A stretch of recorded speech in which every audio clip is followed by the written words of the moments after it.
CPIM এবং কংগ্রেসের লজ্জা নেই, বিস্ফোরক বিজেপির সাংসদ রাজীব ভট্টাচার্য। আগামী 9 এপ্রিল 56 নম্বর ধর্মনগর বিধানসভা কেন্দ্রের উপনির্বাচনকে সামনে রেখে শুক্রবার ধর্মনগরের নয়াপাড়া মোটর স্ট্যান্ডে বিজেপির উদ্যোগে এক বিশাল নির্বাচনী জনসভা অনুষ্ঠিত হয়।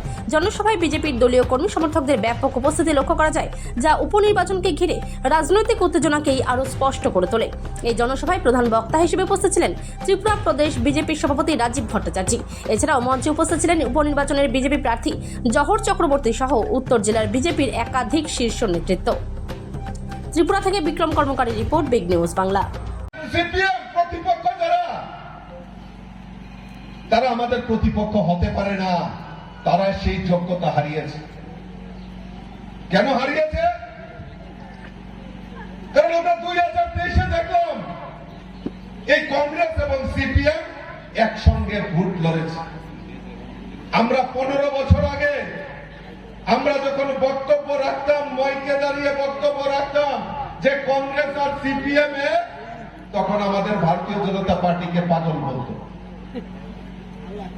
ত্রিপুরা রাজ্যে এই কংগ্রেস আর সিপিএম পেছনের দরজা দিয়ে সবসময় ইলু ইলু করত, আর 2023-এ তারা প্রকাশ্যে আই লাভ ইউ করে তারা নির্বাচনে বৈতরণী পার করার চেষ্টা করেছে।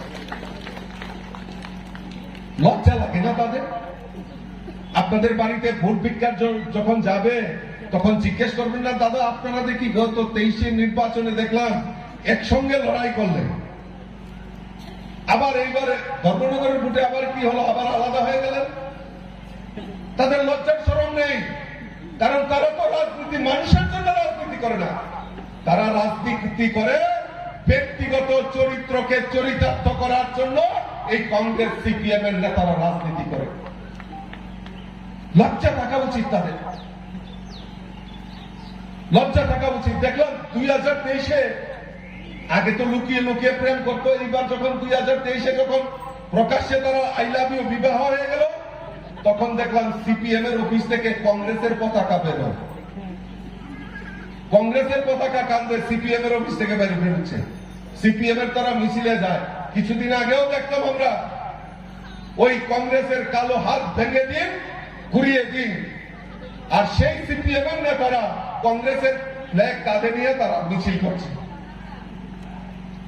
আবার সিপিএম এর কংগ্রেসের তারাও ওই চীনের দালাল চীনে যাও, দেশ মোদের করতে দাও, যে কংগ্রেসীরা স্লোগান দিত, দেখলাম লাল পতাকা নিয়ে সিপিএম এর অফিস থেকে বেরিয়েছে। মনে দেখেছেন না আপনারা 2023-এ?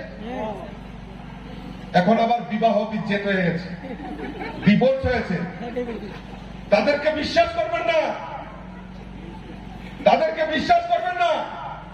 আবার দেখবেন পেছন দিকে রাত্রেবেলা গিয়া ইলু ইলু করবে, আপনাদেরকে বোকা বানাবে। এই কথাগুলি বলার জন্য আমি আসছি, আমি ভোট আপিলের জন্য আসিনি, কারণ আমি নিশ্চিত হয়ে গেছি আপনারা স্থির করে নিয়েছেন যে বিজেপিকে এখান থেকে জিতাতে হবে, কারণ এই কংগ্রেস সিপিএম এর অশুভ আচরণকে ধ্বংস করতে হবে ত্রিপুরা রাজ্য থেকে। মানুষকে আর কত বোকা বানাবে? মানুষকে আর কত বোকা বানাবে? ধর্মনগরের মানুষকে এতই বোকা যে তোমরা এক সময় বিবাহ হবে, এক সময় ডিভোর্স হবে, আবার রাত্রের বেলায় গিয়ে ইলু ইলু করবে। এটা তো ত্রিপুরা রাজ্যের মানুষ, ধর্মনগরের মানুষ মেনে নেবে না। গতকালকে শুনলাম রাজ্যের সিপিএম এর বড় নেতা এখানে এসেছিলেন, বক্তব্য রাখছিলেন, বক্তব্য শুনেছি, এখানকার প্রার্থীর বক্তব্য শুনেছি। কি সুন্দর পরিষ্কার ভাষায় বলছে শান্তি সম্প্রীতির জন্য সিপিএম কে ভোট করুন। বাপ রে বাপ! বিজেপি আমলে 2018-তে বিজেপি সরকার আছে, কত শান্তি সম্প্রীতি কোথায় নষ্ট হয়েছে? কোথায় নষ্ট হয়েছে? কোন জায়গায় শান্তি সম্প্রীতি নষ্ট হয়েছে?